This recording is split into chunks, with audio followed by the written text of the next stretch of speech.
2 நாட்களுக்கு முன்னாடி மலையாளம் நடிகரான தியான் ஸ்ரீனிவாசன் சிஎம் விஜய் அவர்களை பத்தி மார்க் பண்ற மாதிரி பேசியிருந்தாரு. இப்ப மேலும் அதை தொடர்ந்து ரொம்பவே சர்ச்சைக்குரிய விதத்துல அவரை கலாய்ச்சி பேசியிருக்காரு. உங்கள் சத்யாவில் இப்பொழுது ஆடி அதிரடி தள்ளுபடி.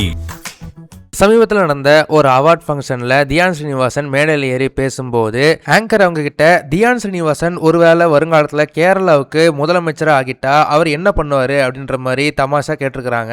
அப்போ தியான் ஸ்ரீனிவாசன் நான் முதல்ல அசோசியேஷன் ஆஃப் மலையாள மூவி ஆர்டிஸ்ட் அந்த அசோசியேஷனோட பிரசிடென்டா ஆவேன், அதுக்கப்புறம் ஒரு 13 வருஷம் கழிச்சு சி ஜோசப் விஜய் எனும் நான் அப்படின்னு விஜய் அவர்கள் எப்படி சொன்னாரோ அதே மாதிரி நானும் முதலமைச்சரா ஆவேன் அப்படின்ற மாதிரி சொன்னாரு. அதை தொடர்ந்து சிஎம் விஜய் அவர்கள் செய்யறது எல்லாமே நான் என்னால செய்ய முடியாது, சில விஷயங்கள் ரொம்பவே அசிங்கமா இருக்கும் அப்படின்ற மாதிரி அவர் சொல்லியிருந்தாரு. இந்த ஒரு விஷயம் பாத்தீங்கன்னா சோசியல் மீடியால ஒரு மிகப்பெரிய ஒரு விவாதத்தை கிளப்பி இருக்கு. நடிகர் தியான் ஸ்ரீனிவாசன் சிஎம் விஜய் அவர்களுக்கும் நடிகை த்ரிஷா அவர்களுக்கும் நடுவில் இருக்க ரிலேஷன்ஷிப் தான் இந்த மாதிரி கலாய்ச்சி பேசிட்டு இருக்காரு அப்படின்ற மாதிரி சோசியல் மீடியால பரவலா பேசிட்டு இருக்காங்க. இதற்கு முன்னாடி இவர் நடிச்ச விசிட்டர் அப்படின்ற மலையாள திரைப்படத்தோட ஆடியோ லான்ச்ல கூட எனக்கு நடிகை நாவியா நாயர் மேல சினிமா இண்டஸ்ட்ரிக்குள்ள வந்ததுல இருந்தே எனக்கு ஒரு மிகப்பெரிய ஒரு கிரஷ் இருந்துச்சு, ஆனா அவங்க கிட்ட என்னால சொல்ல முடியாம போயிடுச்சு, இப்போ அவங்களுக்கு கல்யாண வயசுல பையனே இருக்கிறான், ஆனாலும் நான் இப்ப சொல்றேன் நான் ஒருவேளை கேரளாவோட முதலமைச்சர் ஆகிட்டேன்னா என்னுடைய பதவி பிரமாணம் விழாவில் நாவியா நாயர் அவர்களுக்கு ஃப்ரண்ட் ரோல ஒரு சீட் நான் டெடிகேட் பண்ணி வச்சிருப்பேன், அவங்க அழகா ஒரு சாரி கட்டிட்டு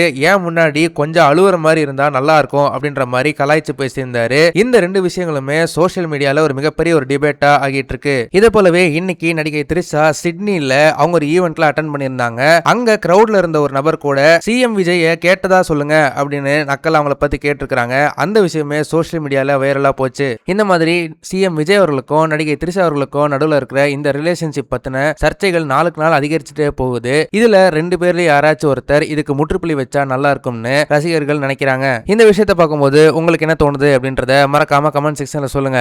இந்த வீடியோ உங்களுக்கு பிடிச்சிருந்தா மறக்காம லைக் பண்ணுங்க, ஷேர் பண்ணுங்க. இதே மாதிரி தொடர்ந்து நிறைய இன்ட்ரெஸ்டிங்கான வீடியோஸ் பார்க்க வீ டாக்கிஸ் சேனலை சப்ஸ்கிரைப் பண்ணுங்க.